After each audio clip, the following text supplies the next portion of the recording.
पूज्य जिन धर्म प्रभाविका आर्यका 105 श्री सृष्टि भूषण माता जी की पावन प्रेरणा एवं आशीर्वाद से संचालित चतुर्वेद संघ की सेवा में सदैव तत्पर सृष्टि मंगलम फाउंडेशन श्री सम्मेद शिखर जी। सृष्टि मंगलम फाउंडेशन में विगत कई वर्षों से चतुर्वेद संघ आहार उपकरण आदि की व्यवस्था सुचारू रूप से की जा रही है, जिसमें त्यागी वृत्तियों की भोजन व्यवस्था भी उपलब्ध है और साथ ही पूज्य श्री सृष्टि भूषण माता जी द्वारा वैया वृत्ति, बच्चों को शिक्षा, असहाय गरीबों को उपचार एवं रोजगार प्रदान कर जन कल्याणकारी कार्य निरंतर किए जा रहे हैं। आप भी आहार दान में सहयोग प्रदान कर करें सातिशय पुण्य का अर्जन। आप अपनी सहयोग राशि दिए गए बैंक खाता विवरण में जमा करा सकते हैं। सृष्टि मंगलम सेवा समिति, bank of Baroda, account number 011901000322429, IFSC BARB 0SHRIMA, Punjab national bank, account number 0212001011777277, IFSC PUNB 0021200। आपके द्वारा दिया गया दान आयकर की धारा 80G एवं 12A के अंतर्गत कर मुक्त रहेगा। इस पुण्यशाली योजना से जुड़ने हेतु संपर्क सूत्र। परम पूज्या जिन धर्म प्रभाविका आर्यका रत्न 105 श्री सृष्टि भूषण माता जी की मंगल प्रेरणा एवं आशीर्वाद से संचालित संस्था सृष्टि मंगलम अतिशय क्षेत्र श्री महावीर जी में चतुर्विध संघ आहार उपकरण आदि की व्यवस्था सुचारू रूप से कई वर्षों से की जा रही है, जिसमें त्यागी वृत्तियों की भोजन व्यवस्था भी उपलब्ध है। सृष्टि मंगलम श्री महावीर जी में त्यागी वृत्तियों के आहार एवं यात्रियों के ठहरने के लिए वातानुकूलित कमरे भी उपलब्ध हैं। स्थल मेन मंदिर के सामने सृष्टि मंगलम भवन। अधिक जानकारी हेतु संपर्क करें 9376571001, 9376571002, 9376571003, 7011014812। खजूरी में भी विधान किया था। खजूरी में 10 घर थे और 10 चौके लगते थे, और फिर भी 10 घर के लोग 10 घर में कोई भी घर में खाना नहीं खाता था। जब तक हम कोई 15-20 दिन रहे, 20 दिन के करीब रहे, तो उनका खाना एक जगह बनता था। हमने एक दिन बोले, हमने कि तुम लोग 10 चौके लगाते हो, हम 4 माता जी हैं, तुम्हारे 6 चौके खाली जाते हैं, आप लोग क्या करते हो? तो उन्होंने कहा कि माता जी हम लोग मिल के खाते हैं। हमने कि मिल के कैसे खाते हो? घर में भी तो तुम्हारे खाना बनाती हो। बोली हम बस इतना ही बनाते कि हमारा घर शुद्ध हो जाए, घर में साधु के चरण पड़ जाए, मेरा घर मंदिर हो जाए। क्योंकि आचार्यों ने कहा है जिस घर में साधु के चरण नहीं पड़ते वो शमशान घाट है।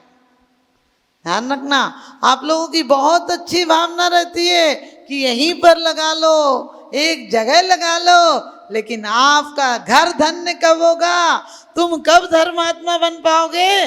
जब अपने घर पर द्वारापेक्षण की बात आई।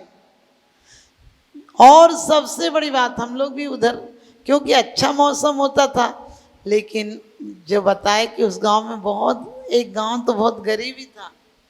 आप कभी चमलेश्वर गए हो?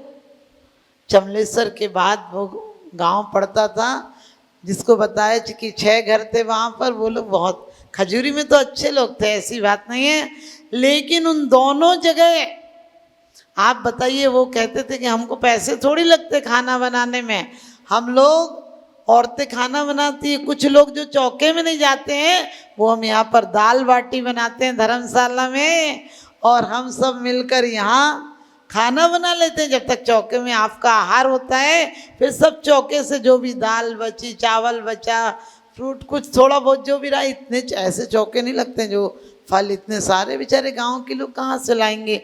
लेकिन भोजन ऐसा बनता है कि आप तृप्त हो जाओ, घर का शुद्ध सात्विक भोजन।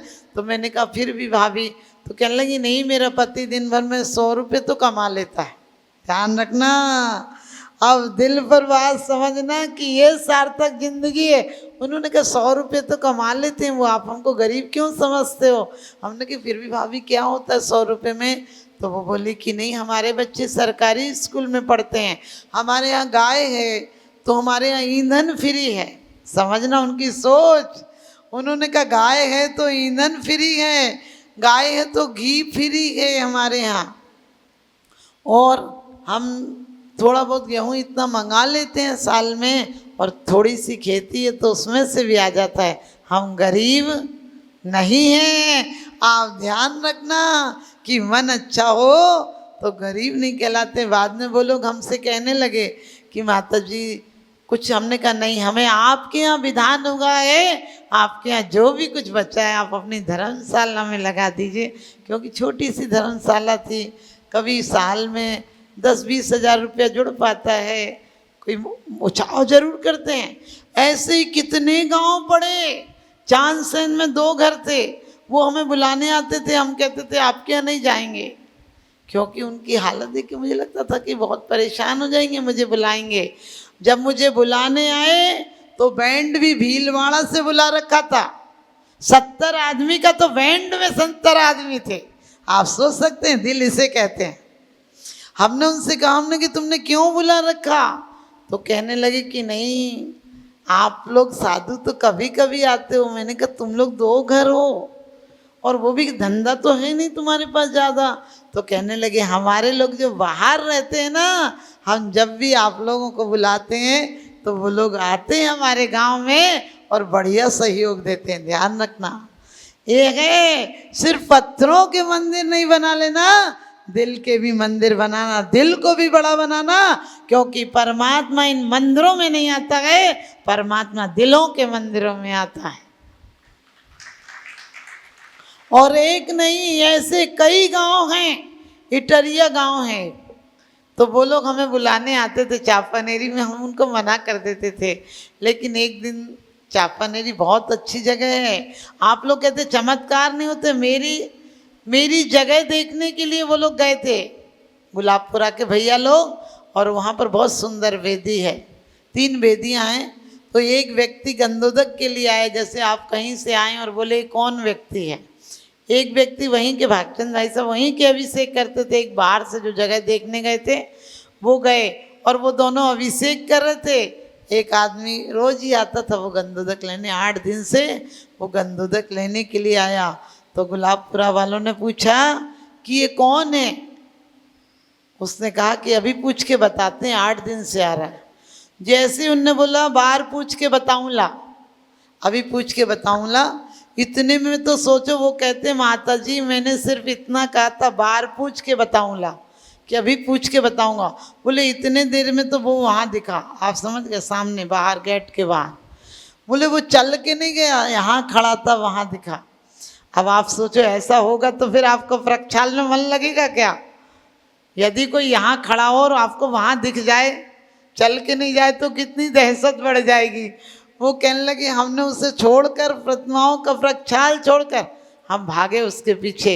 लेकिन छोटा सा गांव था, फिर भी पूरे गांव में चापानेरी में वो व्यक्ति नहीं मिला। कहने लगे पीली धोती पहने था और सफ़ेद कुर्ता पहने था, लेकिन वो फिर मिला नहीं।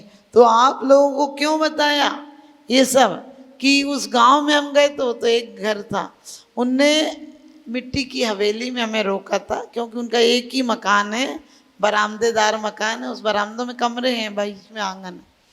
हमने तो सोच के ये गए थे कि एक दिन को ले जा रहे तो चलो निकलना है, निकल जाएंगे इनके। अब जैसे ही शाम की भक्ति हुई तो कम से कम बाहर गांव के उनने 100 लोग बुला रखे थे, अपने गांव के अजैन पूरे बुला रखे थे, 500-600 आदमी होगा, सबका खाना कर रखा था। वहाँ तक मुझे ठीक लगा कि चलो इनका मन था, इन पे था पैसा, खाना कर दिया अकेले बंदे ने। लेकिन जब उनने पर्चे बांटे तो मैं उन पर बहुत गुस्सा हुई। महावीर जी नाम उनका। मैंने कहा पागल हो तुम, पूछना नहीं चाहिए हमसे, तुमने 5 दिन का कार्यक्रम क्या रखा है? कवि सम्मेलन, 2 दिन का विधान और रथ यात्रा और ये सब कार्यक्रम। हमने उसको डांट के कहा, हमने कि तुम्हारे 4 लड़के, 2 बाहर रहते, 2 यहाँ रहते, किसको बुलाओगे? कहने लगे माता जी कदे कदे थारी जैसी माता जी हमारे गांव में आवे, कभी कभी आप जैसे साधु आते हो।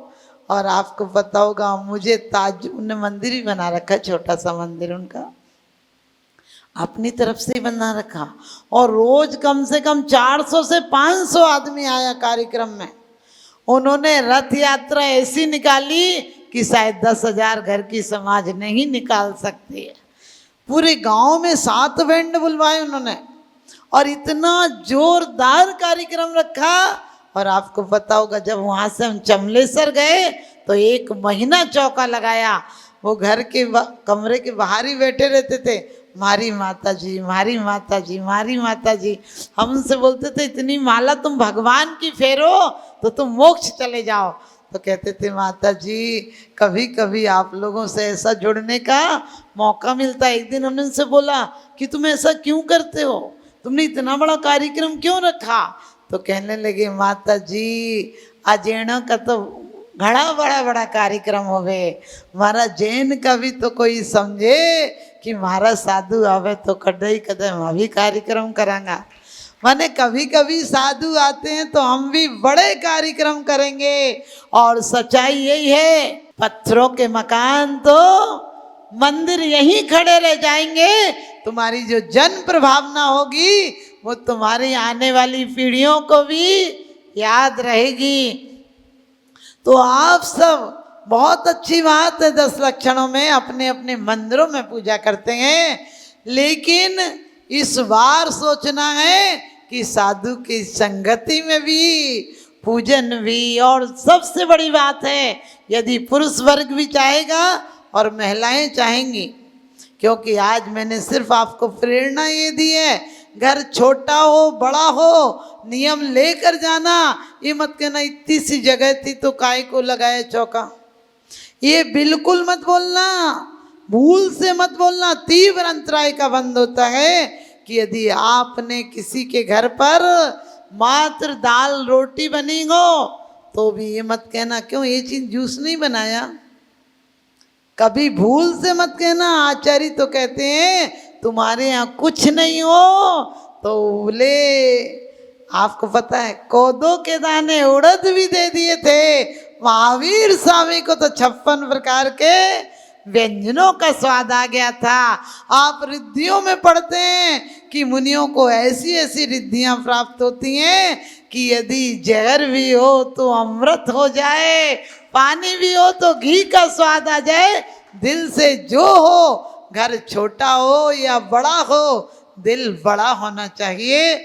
और कभी भी मैं तो कहती हूँ विकृतियां समाप्त करो जीवन की।